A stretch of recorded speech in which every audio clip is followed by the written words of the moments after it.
நாங்கள் கற்றுக்கொண்ட சத்தியத்தையும் கடைபிடித்த சத்தியத்தையும் யாருக்காக என்ன செய்ய முடியாது? மாற்ற முடியாது. மாற்றினா நான் கொடூர துரோகியாக மாறிடும். இப்போவும் கை கொள்ள முடியலைன்னா அது அவங்களும் தேவனுக்கு ஒரு விஷயம். நான் கட்டாயத்தில் நிற்க முடியும். அல்லேலூயா. நல்லா புரிந்து கொள்ள வேண்டும். அந்த இப்போ இது மேல கொட்டின மண்ணு அதை வாசிப்போம். சொல்லிய இந்த வார்த்தைகளை கேட்டு இவைகளின்படி செய்கிறவன். அல்லேலூயா. கேட்டு அவைகளின்படி செய்கிறவன். அப்போ ஃபர்ஸ்ட் என்னது? மனம் திரும்புதல், மறுபடியும் பிறத்தல். அந்த மனம் திரும்புதல் சரியா இல்லாமல் போடுவ அஸ்திவாரம் எங்க? மண்ணு மேல. புரியுதா இல்லையா? அன்றிருந்த மனம் திரும்புதல் என்றால் பெரிய இந்த காலத்தை போன்ற பெரிய பாவம் நானே கிடையாது. நல்லா புரிந்து கொள்ளுங்க. எங்களுக்கு ஐயோன்னு மூஞ்சி மறைச்சிட்டு போனது எதுன்னு சொல்றேன். சினிமா தியேட்டரில் உள்ள சினிமாவினுடைய போஸ்டர் ஒட்டி இருக்கும். சில இடத்துல, எல்லா இடத்துலையும் ஒட்டுறதுக்கு அங்கே என்ன இல்லை, அனுமதி ஒட்டுனா கிழிச்சு போட்டுருவோம். நல்லா புரிந்து கொள்ளும். நல்லா புரிந்து. அன்னைக்குள்ள சம்பவம் தான் உங்களுக்கு சொல்கிறேன். அன்று சினிமா போஸ்டர் எல்லா இடத்துலையும் ஒட்டணும். ஆனால் கன்வென்ஷன் போட்டு எல்லா போஸ்டர் எல்லா இடத்துலையும் ஒட்ட அனுமதி உண்டு. கிறிஸ்தவ கன்வென்ஷன் போஸ்ட்டு எல்லா இடத்துலையும் ஒட்டுக்க அனுமதி உண்டு. சினிமா போஸ்ட்டு தியேட்டராக கிடைக்காது. என் சின்ன பருவத்தில் எல்லாம். ஆனால் ராத்திரியோடு ராத்திரி கொண்டு ஒட்டிட்டு போயிடுவானோ பார்த்துட்டு ஜோடி போட்டு நின்றுட்டு இருப்பாங்க சில படம். இப்போ பின்ன வேற விதமாக நிற்கிறாங்க. அல்லேலூயா. அன்று ஜோடி போட்டு நிற்கிற படம் பார்த்தாலும் பிசாசு சாணி எடுத்து எறிகிறது, கிழிச்சு போட்டுறாரு. ஏன்னா தேட்டருக்கு சினிமா பார்க்க எங்களெல்லாம் அனுப்பி அடித்து காலை முடிச்சு கொடுக்கணும். தேட்டருக்கெல்லாம் சினிமா பார்க்க எங்கள் குடும்பத்தை எங்கள் அப்பா அம்மாவோட பெர்மிஷனோட போனது ஸ்கூலில் இருந்து பார்க்குறதான என்னது சில இந்த இது சம்பந்தமான காரியம், மிருகங்கள் இந்த இவைகளை பற்றி ஒரு காட்சிக்கு அனுப்புவாங்க. அதுக்கும் வேண்ட விருப்பம் தான் அனுப்புவார் எங்கள் அப்பா. இன்றைக்குமே இப்படி பார்க்க விட்டாச்சுன்னா காசோட ஸ்கூலில் உள்ளவங்க கூப்பிட்டு போகிறானுவன். இன்னும் படிப்புக்காகவும் உலக அறிவுக்காக விஞ்ஞான அறிவுக்காகவும் இன்னும் கூட்டிகிட்டு போகிறானு. நாளைக்கு என் மகன் இதையே வச்சு வேறு படத்து போயிடுவானே என்று சிந்திக்கிறவங்களாம் அன்னைக்குள்ள பெற்றோர். அல்லேலூயா. அன்று சினிமா தியேட்டரில் படம் பார்க்க போகிறான்னாலே அவன் மிக மிக யாரு? கேவலமானவன். சினிமா பார்க்க போக மாட்டான். நல்ல குடும்பத்தில் உள்ளவங்க போக மாட்டான். சில்லறையாட்டு வீட்டுக்கும் வேண்டாம் ஊருக்கும் வேண்டான்னு ஒதுக்க காலியாக கிடக்கான். நல்ல சில்லறை அவனை போ. அப்போ எவ்வளவு தூரம் பரிசுத்தத்தை கடைபிடித்தால் என்பதை புரிந்து கொள்ளணும். மனம் திரும்புதல் எவ்வளவு சரியா என்பதை புரிந்து கொள்ளணும். பாவம் அருவருப்பை வெறுக்கிறதுல அன்றுள்ள மனம் திரும்புதல் எவ்வளவு சரியானது என்பதை புரிந்து கொள்ள வேண்டும். புரியுதா இல்லையா? அல்லேலூயா. அவ்வளவு தூரம் அந்த சினிமா போஸ்டர் பார்த்தாலே சாச இப்படி சொல்லிட்டு போன நானே சொல்லிட்டு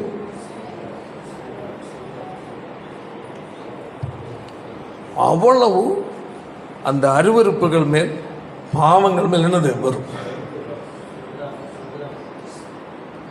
தாய் தகப்பனிடத்தில் சண்டைக்கு நிற்க மாட்டான், எதிர்த்து நிற்க மாட்டான். தாய் தகப்பனை வரதை பார்த்தாலே உட்கார்ந்துருக்கிற இடத்துலேருந்து எழும்பி அப்பா உட்காருங்கன்னு இடம் கொடுப்பான். அது நானும் அப்படிதான். அம்மாவும் கோல் எடுத்து அடிப்பாங்க. குற்றன்னு அடி அம்மாவும் கொடுப்பாங்க, அப்பாவும் கொடுப்பாங்க. அன்று இருந்த அந்த குடும்பங்களில் வாழ்ந்த வாழ்க்கையும் வளர்ந்த வளர்ச்சியும் வளர்த்த விதமும் மிக மிக அருமையானது. அதனைக்கு அன்று கிறிஸ்துவுக்குள் மரித்த பரிசுத்தவான்கள் தான் அதிகமாக எழுந்திருப்ப உயிரோடு. இன்றைய கிறிஸ்தவர்கள் எப்படி தெரியல, ஆண்டு தான் தெரியும். அவங்க வாழ்ந்தது கூட அதன்படி நடக்கும். அல்லேலூயா. காலப்போக்கில் போக போகுதான் பேசுங்க. ஆமென். அல்லேலூயா. பாருங்க,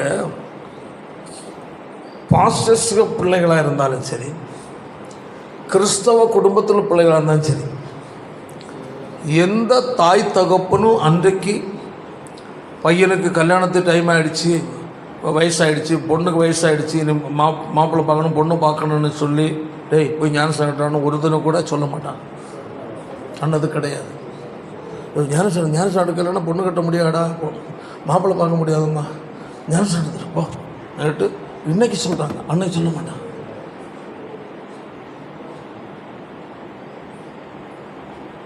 மனம் திரும்பி சீக்கிரம் ஞானசாகம் எடுக்கிற வழிகளை பாருங்கன்னு சொல்லுவோம். என்று சத்திய வசனம் குத்தப்பட்டு நான் பாவி என்று கதறான். அல்லேலூயா. அதுதான் ஞானசாகம் ரெடியாக இருப்பான்.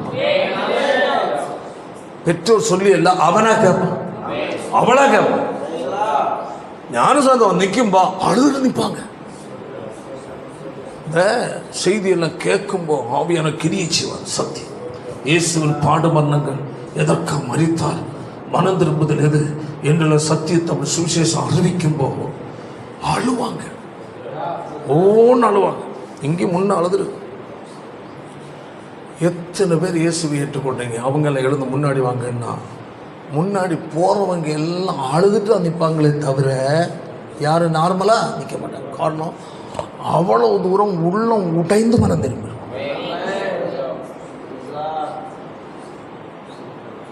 இன்னும் நீங்களும் ஞானசாகம் எடுத்தீங்கல்ல, உங்களை நீங்கள் அந்த இடத்துல வச்சு பாருங்க. ஸ்தோத்திரம் ஸ்தோத்திரம். ஒவ்வொரு நாளும் நான் எல்லாம் எவ்வளோ அழுதும் தெரியுமா, கதறி கதறி அழுதுருக்கு. ஞானஸ்தானம் கொடுக்கும்போ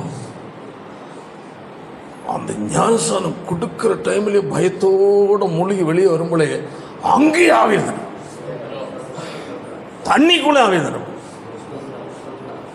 அவ்வளவு பயங்கரமாக இருக்கும் மனந்திரும். அப்படி ஞானஸ்தானம் எடுத்து பரிசுத்தன அபிஷேகத்துக்கு என்று காத்திருப்பு கூட்டங்கள், உபவாச கூட்டங்கள் வைத்து எல்லாரும் அவங்க நிரம்பி அந்நிய பாஷை பேசி கிருபைகளும் வரங்களும் அன்றைக்கு பயங்கரமாக கிடைச்சு. என் மனம் திரும்ப சரியா இருந்தாலே வரம் சரியா இருக்கு, செயல்படும். அல்லேலூயா.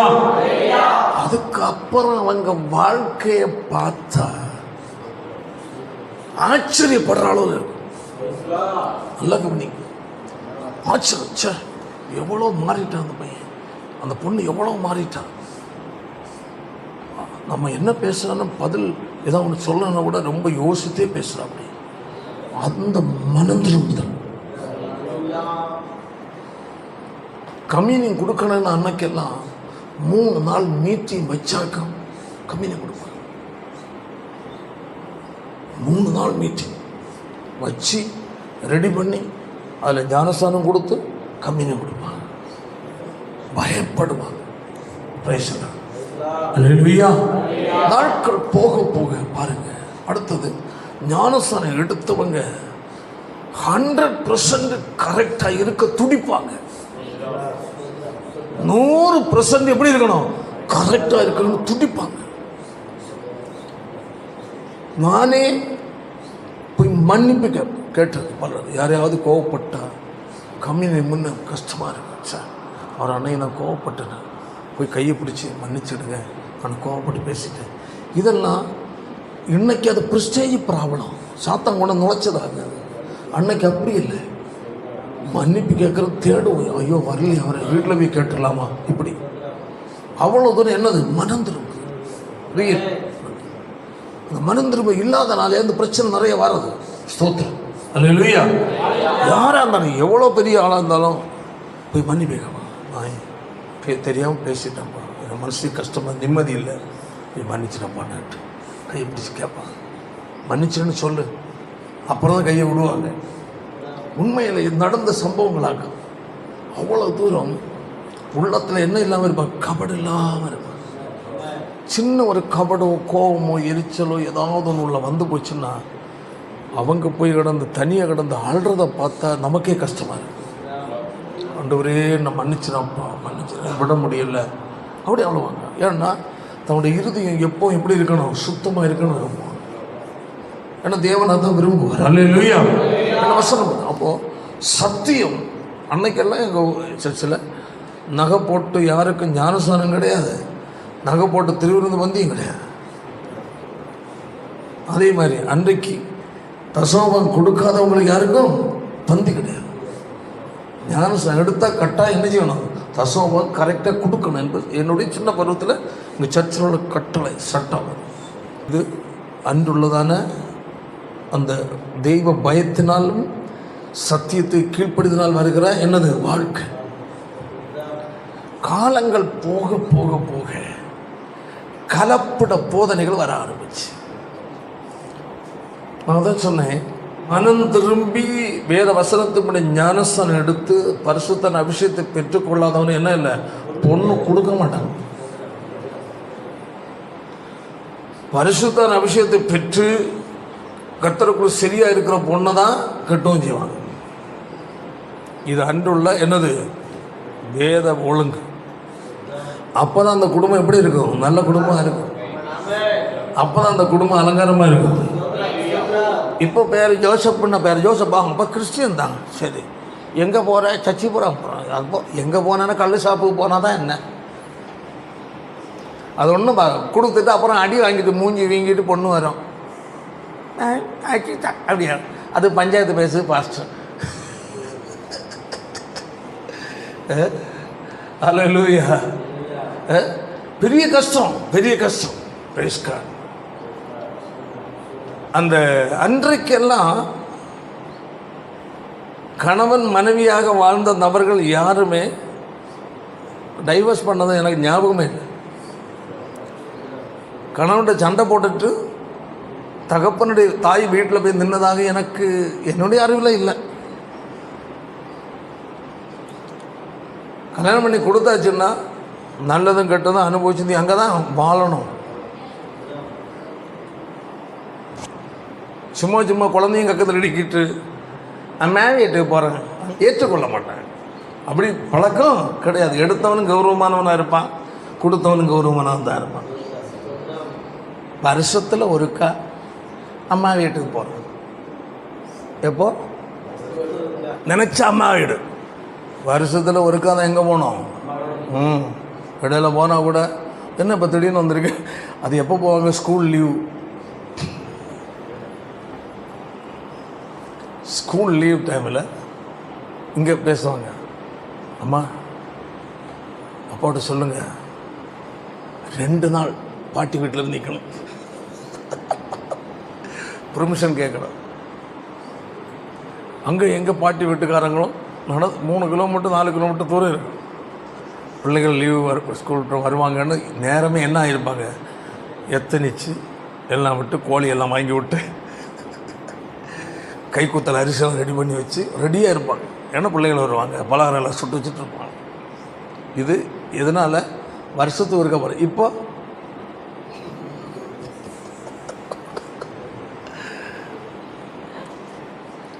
அப்போ அந்த வாழ்க்கைன்ற பெரிய மதிப்பு இருக்கும். என்னது? ஆமாம். அப்போ அந்த மனம் திரும்புதல் அன்று இருந்ததுனால, அல்லேலூயா, அன்று இந்த குடும்பங்கள் டைவர்ஸ் இல்லாமல் சண்டை இல்லாமல் சமாதானமாக என்ன வாழ்ந்தோம். இன்று அப்படி அல்ல. மனம் திரும்புதல் சரியா இல்லாததுனால், அல்லேலூயா, ஞானஸ்தானம் சர்ச்சை. நாங்கள் இத்தனை வருஷமாக எங்கள் அம்மா அப்பா எல்லாம் சர்ச்சைக்கு வராங்க, ஆனால் நானும் வந்துட்டு இருக்கிறேன் என்று ஞானஸ்தானம் எடுத்துடுறாங்க. அது எப்படி அல்ல, மனம் திரும்பி அல்ல. மனம் திரும்பினா உள்ளம் உடைந்து பாவத்தை அறிக்கையிட்டு கதறி அழுது ஒப்பு கொடுப்பாங்க. உண்மையான மனம் திரும்புதல். அல்லேலூயா. அப்படி மனம் திரும்பி ஞானஸ்தானம் எடுத்தவங்களுக்கு தான் தேவன் பரிசுத்தாவியை கொடுத்தாச்சுன்னா உள்ள எரிந்து கொண்டிருக்கிற ஒரு அபிஷேகம் இருக்கிறார். அல்லேலூயா. இப்போ என்ன சொன்னாக்க, கடமை பேர் கிறிஸ்தவர்களாக பெந்தைக்கோஸ்தேக்காரர்கள் மாறிவிட்டார்கள். இப்போ உள்ள பெந்தைக்கோஸ்தேக்காரர்கள் சொல்வதெல்லாம் யார் அல்ல, பெந்தைக்கோஸ்தேக்காரர்கள் அல்ல. இவர்கள் மத்தியில் சிலது இருப்பாங்க, சிலர் இருப்பாங்க, கொஞ்சம் பேர் இருப்பாங்க, அவ்வளோதான். மெஜாரிட்டி என்ன அல்ல, பெந்தைக்கோஸ்தேக்காரர்கள் அல்ல. எல்லாம் என்னது? உலகம் கலந்த பேர் கிறிஸ்தவர்கள். இதனால் சத்தியம் அவர்களால் என்ன செய்ய முடியவில்லை, ஏற்றுக்கொள்ள முடியவில்லை. கண்ணான்னு நேரம் சொன்னேன், கொட்டின மண்ணுக்கு மேலே கட்டின கட்டிடம். இன்றைய கிறிஸ்தவம் அப்படி மாறி போச்சு. இதனால் ஆழமான உறுதி இல்லாமல் நின்று கொண்டிருப்பது கட்டிடம். பெருமழை சுரிந்து பெருவெள்ளம் வந்து காற்று அடிச்ச உடனே என்ன ஆகுது, விழுந்துதா? அப்போ அதெல்லாம் என்ன நடக்குது? போராட்டம் வரும்போது என்ன செய்யணும், நிற்காது. மழை பெஞ்சா, வெள்ளம் வந்தா, காத்தடிச்சா மினுமின்னு இருந்து படக்குன்னு போயிடுது. என்னடா இவ்வளோ ஆவிய நிலைமை எல்லாம் ஒன்றும் இல்லாமல் போகுதுன்னா தோணும். என்ன ஆனால் குச்சி குச்சி குச்சி குச்சி குச்சி நோட்டு இருந்தது. இந்த ஒரு விதமான பேப்பர் இருக்குல்ல, என்னது, சில்வர் பேப்பர், அப்படியே வெளிச்சம் அடிக்கும். இப்போ நிறைய கிறிஸ்தவம் அப்படி ஆகும். இல்லை, ரொம்ப ஆவி ரொம்ப ஆவி ரொம்ப ஆவி வந்து போச்சு. அருள் சோத்திரம் அதல்ல. பேஸ் இல்லாமல் நீ எவ்வளோ ஆவியில் நிரம்பினாலும் நிலைநிற்க முடியாது. நீ கடைசி வரை நிலைநிற்கணும்னா மணவாளனா இயேசு மத்திய ஆகாயத்தில் வெளிப்படும் போது ஆமென் மறுவாக்கப்பட்டு மணவாட்டி அதை எடுத்துக்கொள்ளப்பட வேண்டும் என்றால் அல்லேலூயா. ஆழமான அஸ்திவாரமாகிய உண்மையான சரியான மனம் திரும்புவது சத்தியத்தில் கட்டப்பட்டு எழுப்புகிற பூரணப்பட்ட ஒரு கிறிஸ்தவ வாழ்க்கை இல்லை என்றால் அல்லேலூயா. ஆண்டவரே இயேசு வரும்போது பரிதாபம். ஆமென் ஆமென். இம்மைக்காக அந்த பாயிண்ட் அன்னைக்கு வச்சுட்டார். இந்த உலகத்திற்காக, இம்மைக்காக, இம்மைக்குரிய நன்மைக்காக கிறிஸ்துவின் மேல் நம்பிக்கை உள்ளவர்களாக இருந்தார். அப்போ இம்மைக்குரிய நன்மையின் மேல் கவனத்தை செலுத்துகிற மனிதனுடைய கவனத்தை நித்தியத்துக்கு நேராக திருப்பணக்கு கஷ்டம். அவன் சிந்த பூரா எது? உலகத்துக்குரியதன் மேல் அவனுடைய இருதயம் ஆழமாய் பதிந்து விட்டால் அங்கிருந்து பறித்தெடுப்பது கடினம். உபதேசமாகி சத்தியம் அங்கிருந்து அவன் நினைச்சாது பறிக்க முயற்சிக்கும் போது அவனால் ஒத்துக்கொள்ள முடியாது. ஆமென். தேவ பிள்ளையே ஹல்லேலூயா. மனம் திரும்புதல் சரியானதாக இருக்க வேண்டும். ஆமென். மனம் திரும்புதல், நீ சரியாக மனம் திரும்பி இயேசுவை ஏற்றுக்கொண்டு நீ உன்னுடைய கிறிஸ்தவ வாழ்க்கை ஆழமாய் தோண்டி அல்லேலூயா அல்லேலூயா அஸ்திவாரம் போட்டு கட்டி எழுப்புகிற கட்டிடமாய் ஆமென். கண்மலை மேல் கட்டப்பட்ட கட்டிடமாக ஆமென். பெருமழை பெய்து பெருவெள்ளம் வந்து காற்றடித்தாலும் அது என்னச்சு, அந்த வீடு என்னச்சு, அது விழுந்து போகாது. ஆமென். இல்லைன்னா கஷ்டம். அதனால் தேவனுடைய பிள்ளைகள் நம்முடைய வாழ்க்கையை ஒன்று என்ன செய்யணும். நீங்கள் ஒருவேளை முழுமையான நான் சொன்னது மாதிரி உள்ள பெரிய ஒரு மனம் திரும்புதலாகிய அந்த மாற்றங்கள் வராமல் தன் பாவத்திற்காக, தன் குறைகளுக்காய், கீழ்ப்படியாமைக்காக அழுது ஜெபம் பண்ணி அறிக்கையிடல, அப்படி ஒரு ஃபீலிங் எனக்கு வந்ததே இல்லைன்னு இருந்தால் இனி நீங்கள் ஒப்பு கொடுக்கலாம். ஆனால் இனி ஞானசம் அப்படி கிடையாது. ஞானசம் ஒன்று தான். அல்லேலூயா. மீண்டும் நீ உன்னை சுத்திகரிக்க. நான் என்னுடைய வாழ்க்கையில் சிறுபருவத்தில் ஆண்டை ஏற்றுக்கொண்டிருந்தாலும் குறிப்பிட்டதான வயது வரும்போது வாலிபத்தில் சில சத்தியம் கேட்ட கதறி இருக்கிறது. அதாவது மனம் திரும்புதல் என்பது ஒருவேளை உண்டாகிறது இல்லை. அல்லேலூயா. அனுதினம் ஏற்படும். மறுபடியும் பிறத்தல் என்பது ஒருக்கா. அல்லேலூயா. மறுபடியும் பிறத்தல் ஒரு முறை, மனம் திரும்புதல் ஒவ்வொரு முறையும், ரட்சிப்பு என்பது 3 முறை. ரட்சிக்கப்பட்டு அல்லேலூயா ரட்சிக்கப்படுகிறேன், ரட்சிக்கப்படுவேன். அநேக சூழ்நிலைகளிலும் நாம் விடுவிக்கப்படுகிறோம், பாதுகாக்கப்படுகிறோம். ஆமென். மனம் திரும்புதல் ஒவ்வொரு நேரம். ஏன்னா நம்முடைய இருதயம் ஒன்றின் சாய போகும்போது ஆவியான உணர்த்துவார், அங்கிருந்து மனம் திரும்பும். அதை வெறும் இது தேவனுக்கு பிரியமில்லாதது, இது கர்த்தர் வெறுப்பது. இந்த பேச்சு ஆண்டவர் வெறுக்கிறார். ஆமென். இந்த சிந்தை ஆண்டவர் வெறுக்கிறார். ஆமென். இந்த பார்வை ஆண்டவர் வெறுக்கிறார். ஒவ்வொரு டைம் நம்முடைய வாழ்க்கை சத்துரு கொண்டு நம்மளை ஏதாவது ஒன்று மாட்ட வைக்கும் போது அதை விடுவிக்கப்பட்டு ரட்சிக்கப்படுகிறோம், விட்டு காப்பாற்றப்படுகிறோம். ஆமென். ஒரு தேவனுடைய பிள்ளை நம்முடைய ஆவிக்கிற வாழ்க்கை தற்பரிசோதனை செய்யணும். நீங்க பெற்றுக்கொண்ட அனுபவம் அவ்வளவுதான் என்று நீங்க நிற்காதுங்க. நான் இயேசுவை ஏற்றுக்கொண்டு ஞானஸ்நானம் எடுத்துட்டேன்னு நீங்க அப்படி திருப்தியில் நிற்காதுங்க. அல்லேலூயா. மனம் திரும்புதல் சரிதானா? என்னுடைய ரட்சிப்பு சரிதானா? ஆமென். எங்க நான் தவறி இருக்கிறேன், எங்க என்கிட்ட குறை இருக்கு என்று ஒவ்வொரு நேரமும் நம்மை சோதிக்க வேண்டியவங்க நம்ம. ஹல்லேலூயா. இது ஒரு நபர் உங்களுக்கு சொல்ல வேண்டிய தேவையில்லை, ஒரு ஆள்கிட்ட நீங்க ஆலோசனை கேட்க வேண்டிய தேவையில்லை. நீங்க தேவனோடு ஐக்கியப்பட்டு ஆண்டு சமுத்திரம் காத்திருக்கணும். ஆண்டவரே, நான் சொன்னேன் உங்களுக்கு சிறு பருவத்தில் ரட்சிக்கப்பட்டு ஞானஸ்நானம் எடுத்துட்டேன். அழுது மனம் திரும்பி அழுது ஒப்பு கொடுத்து ரொம்ப பயங்கரமான ஒரு மனம் திரும்ப ரட்சிப்பு தான். ஆனால் வளர வளர அநேக சத்தியங்கள் கேட்கும்போது அழுது இருக்கிறேன். நான் ரட்சிக்கப்பட்ட அந்த நாட்கள் அந்த சத்தியம் நான் கேட்டதே இல்லை. ஒரு முறை ரட்சிப்பை குறித்து மனம் திரும்ப கொடுத்து ஒரு பாஸ்டர் பேசினார். எனக்கு ஒரே குழப்பம் ஆகி போயிடுச்சு. உண்மையாகவே நான் ரட்சிக்கப்பட்டனா? என் ஞானஸ்நானம் சரிதானா? என்ன சந்தேகமும் வந்து போச்சு. அவ்வளவும் எப்படி டீப்பாக பேச வந்த எனக்கு குழப்பமாகி போச்சு.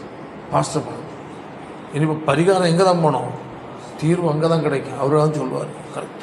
வேறு யார் சொன்னாலும் ரட்சிப்பு, கிறிஸ்தவ வாழ்க்கை, பரிசுத்த வாழ்க்கை, மனம் திரும்புதல் இவைகளை கொடுத்து சந்தேகம் வேறு யார்கிட்ட கேட்டாலும் சட்டம் உங்களுக்கு சரி கட்டணும். அப்படி காரியங்கள் வேணும். ஓகே, பாஸ்டர் ஒரு ரொம்ப வருத்தத்தோடு ஏன்டா ஒரு மாதிரி நிற்கிறேன்னு கேட்டார். இல்லை, மனசு கஷ்டமாக இருக்குது. இல்லை,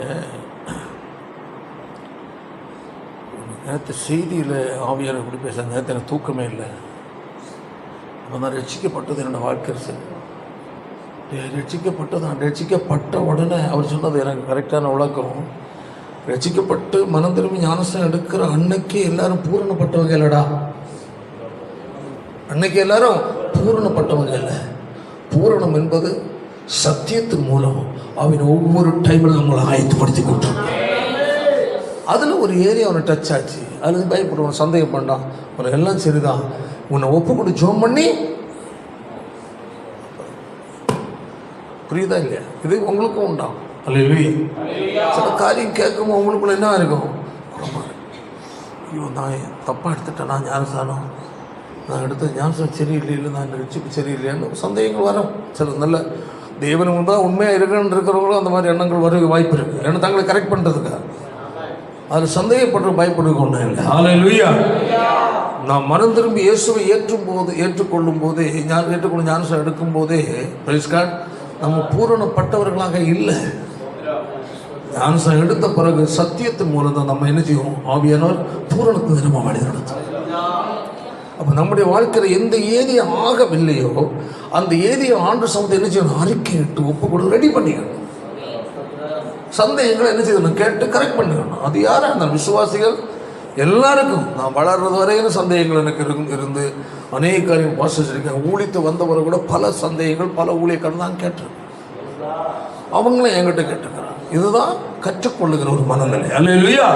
கற்றுவிட்டேன் என்று யாரும் சொல்ல முடியாது, எனக்கெல்லாம் தெரியும்னு சொல்ல முடியாது. கர்த்தர் இதுவரை எனக்கு என்ன கற்றுக் கொடுத்து வைத்து நடந்து கொண்டிருக்கிறேன். அல்லேலூயா. நான் ஊழியத்தின் ஆரம்பத்தில் நிறைய காரியம் எனக்கு தெரியாது.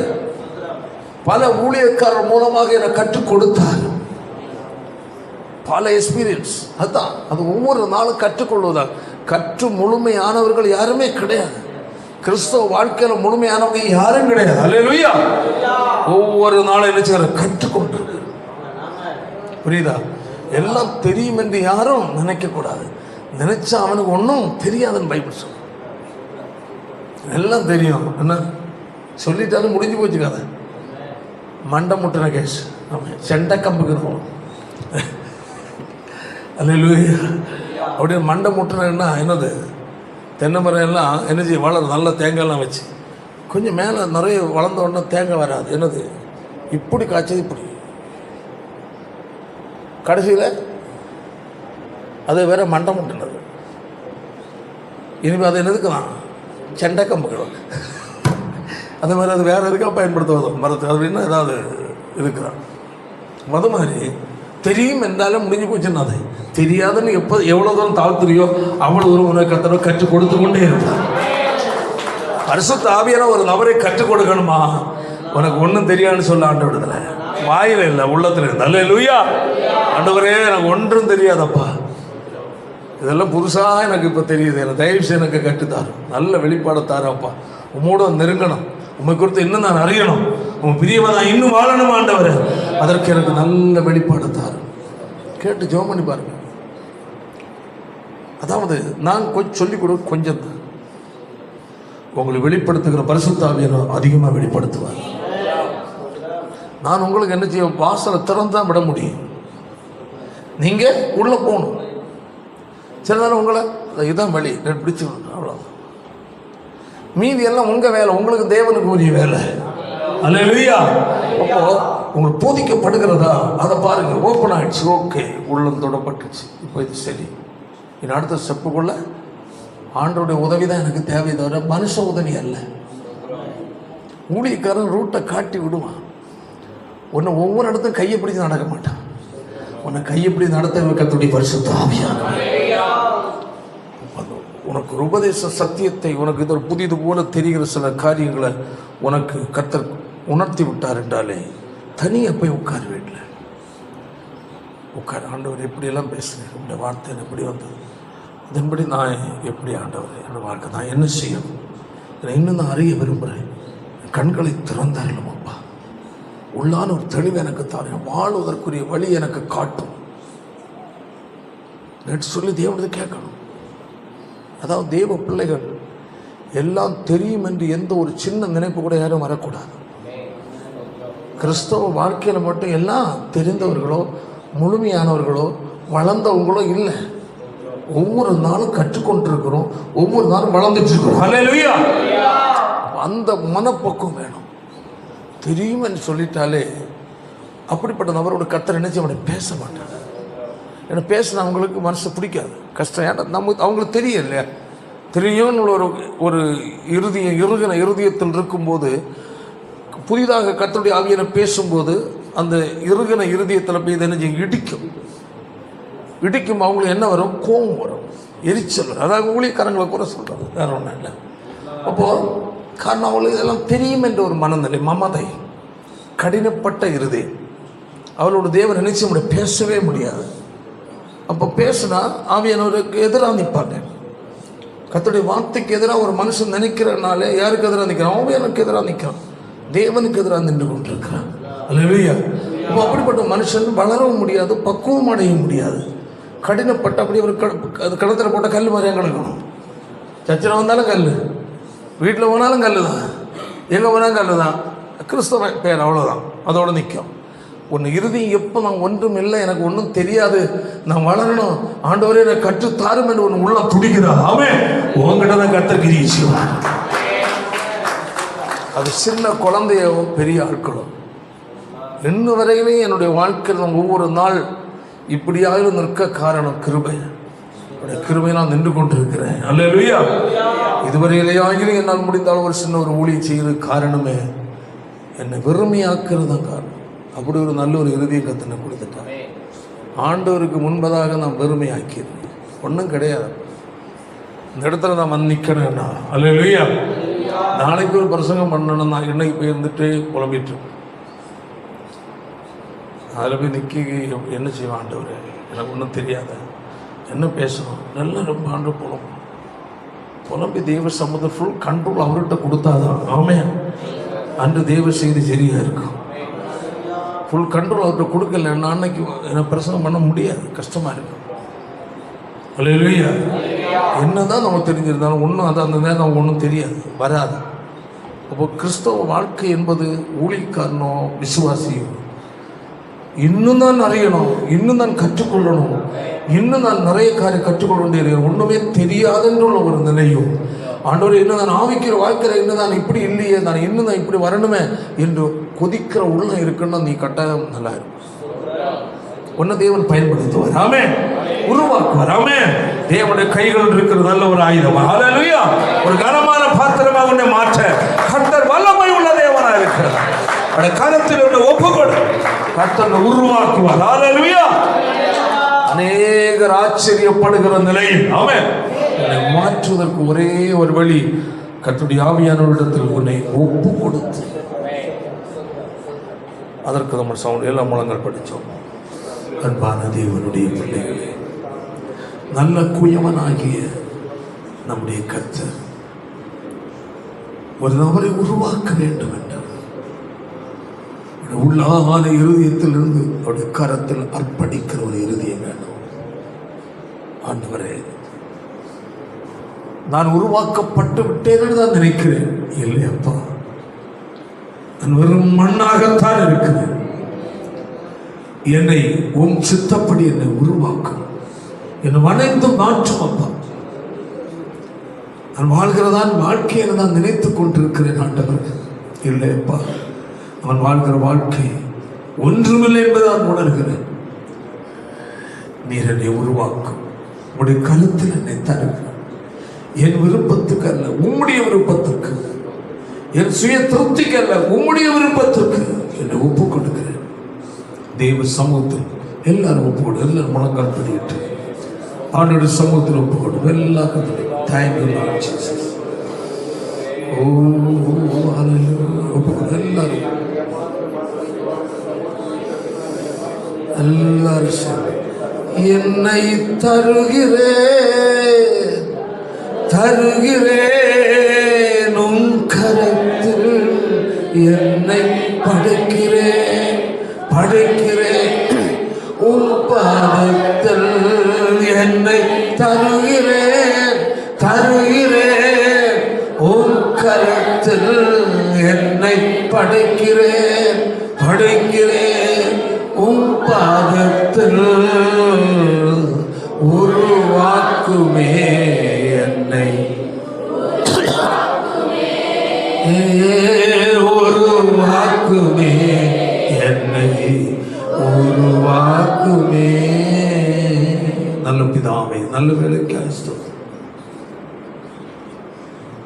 எங்களுடைய கிறிஸ்தவ வாழ்க்கையை குறித்து, ஒரு காலத்தில் இருந்த கிறிஸ்தவத்தின் தன்மையை குறித்து நாங்கள் கேட்டோம். ஆண்டவரே,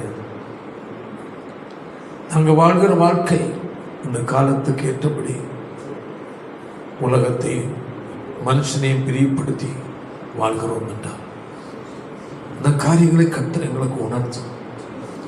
தேவன் விரும்புகிற ஒரு வாழ்க்கை வாழ ஒவ்வொருக்கும் கிருபை செய்ய வேண்டும் என்று ஜெபிக்கிறோம். எங்களை வேறு பிரித்தீரே, எங்களது வேறு பிரித்தீர் அல்லவா?